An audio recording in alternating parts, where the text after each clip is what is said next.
educated, brilliant black woman is engaging in verbiage and rhetoric for the streets. How many of y'all bring the streets to the table when you at the negotiating table trying to get a deal done?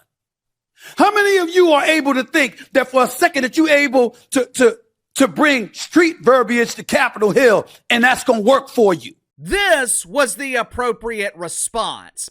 After the onslaught of criticism that he received from the so-called leaders of the black community, and I struggle to call people like Jasmine Crockett, Tamika Mallory, Tiffany Cross, I struggle to call them leaders because the reality is they are exploiters. They exploit their own community for their own personal gain.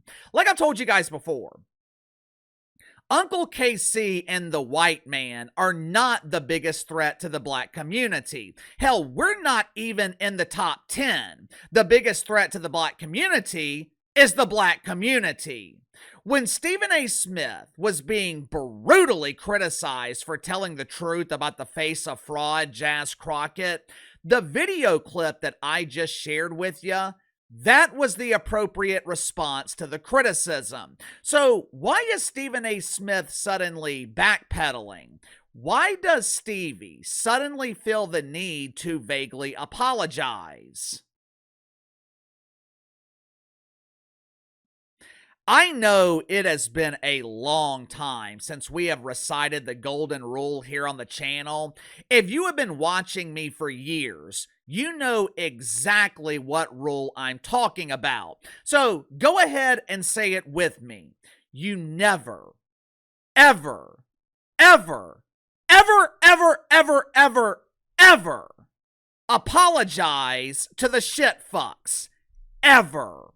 According to research done by Bobby Burek at Outkick, Stephen A. Smith appeared on Sean Hannity last fall. During his appearance on Fox News, he cited a poll that showed that the Trumper was receiving increased support from black men. Now, keep in mind, this was not his opinion. Stephen A. Smith was simply sharing data from a poll. For some reason, the people he refers to as his brothers and sisters, they were outraged. This is outrageous! How dare you tell the truth? How dare you claim that the black man will vote for Orange Man Bad?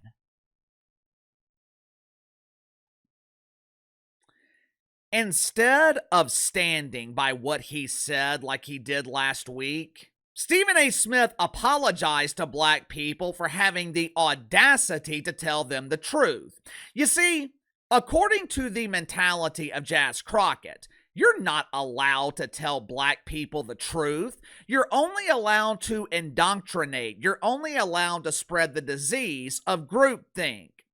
Although Stephen A. Smith hasn't said, "I'm sorry" for the comments that he recently made about Jasmine Crockett, there has been a noticeable shift in his demeanor. For weeks, maybe even months, Stephen A. Smith has been brutally honest. He has advocated for law and order. Just last month, Stephen A. Smith was supportive of the idea of deploying the National Guard to war zones like Chicago and Portland.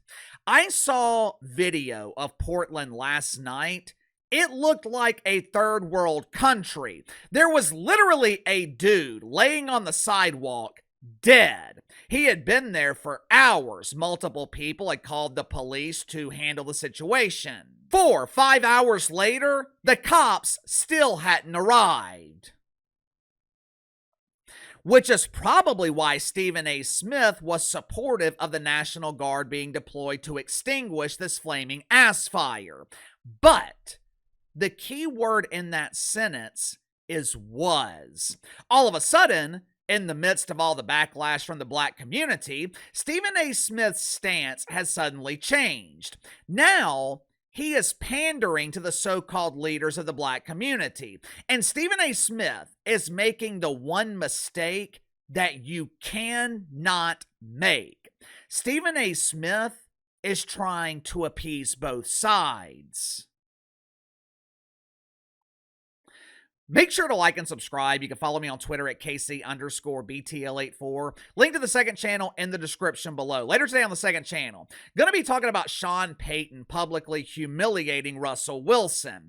After the Broncos' impressive comeback win against the Giants on Sunday, which kind of reminded me of the Saints' comeback against the Dolphins back in 2009.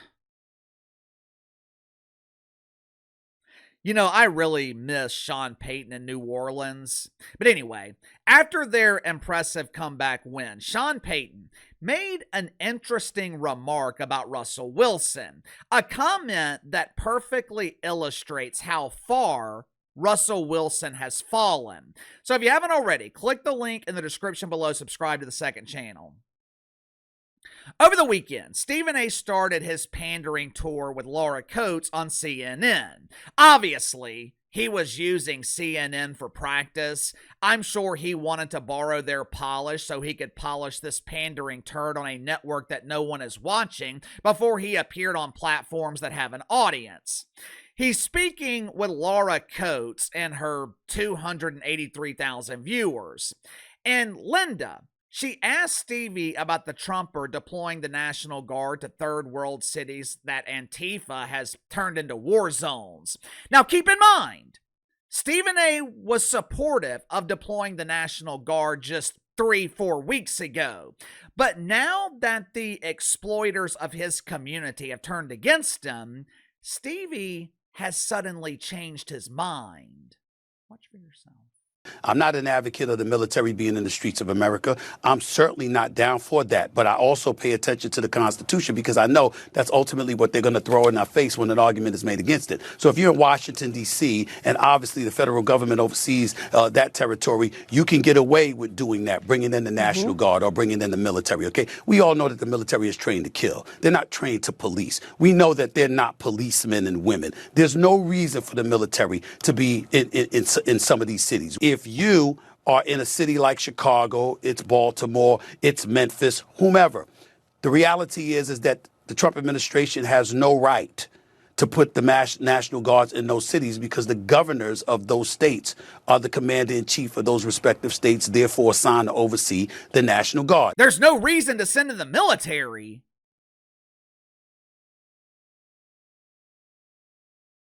There's no reason to send in the military? Have you seen what's happening in Portland? Have you seen what's happening in Chicago? At this point, I don't give a damn if the Trumper sends in the Marines.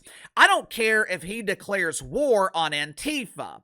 Do whatever you gotta do to get them the hell out of here. You gotta remember, these are not your next door neighbors. This isn't the soccer mom or the leader of the PTA. These people in Antifa are highly trained. They're well funded, very well organized. Their only purpose is to create and cause chaos. And the only way you can stop them, the only way they respond is through force. Unfortunately, this was not the only example of Stevie pandering. Over the weekend, he also appeared on The Pivot. Casey, what the hell is The Pivot?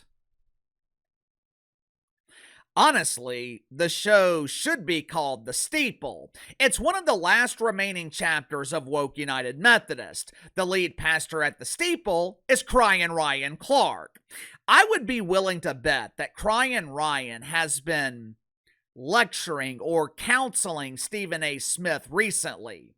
Come here, brother Stevie. Listen to the wise words of your spiritual leader. You can't be attacking Sister Jazz. You can't be speaking the truth to young black men. Come visit with me at the Steeple, and I'll give you the platform to admit your transgressions and plead for repentance.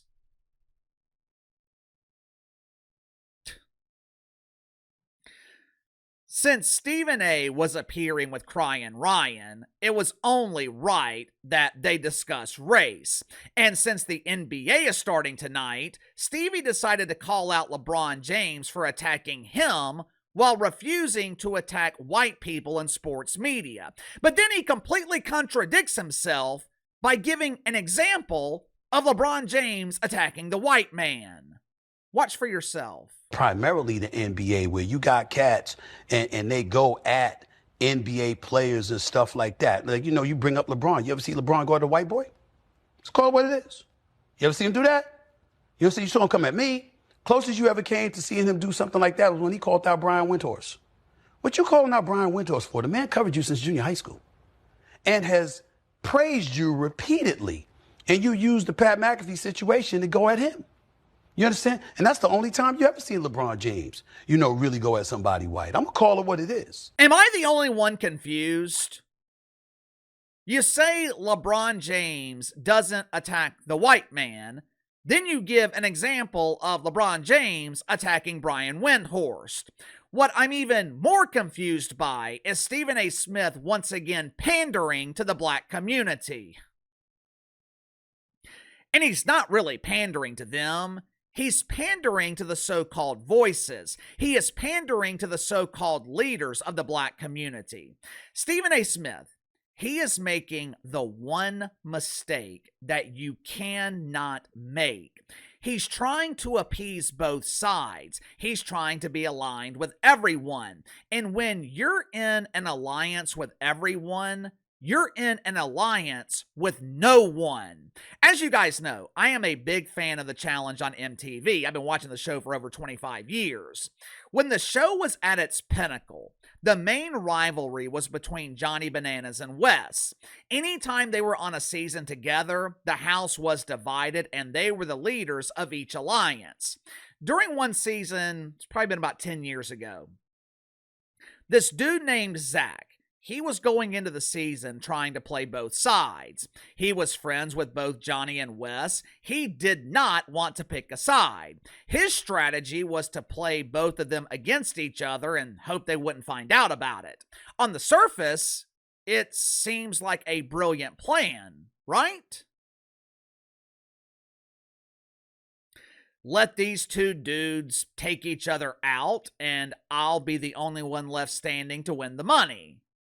Strategy worked for a while, but anytime you're playing both sides, there always comes a point when you've got to choose. The problem for Zach, when that time came, he was unwilling to choose. He couldn't pick a side. While trying to please everyone, the only thing he did was piss everyone off. They eventually realized Zach couldn't be trusted. Stephen A. Smith clearly has aspirations of being a political commentator. Hell, maybe he even has aspirations of actually being a politician. Either way, there is going to come a point when he is going to have to choose a side. Me personally, I don't think Stephen A. Smith agrees with Jasmine Crockett. I don't think he wants to side with Tiffany Cross or the Wicked Weave Joy Reid. However, he also seems to be afraid of them because he thinks they have the power to turn his own community against him, which is probably why he is on CNN pandering.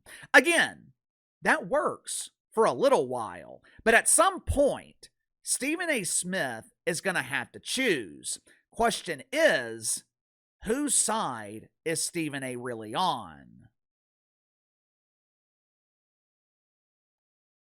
You tell me. Sound off in the comments below. I'll see you guys later.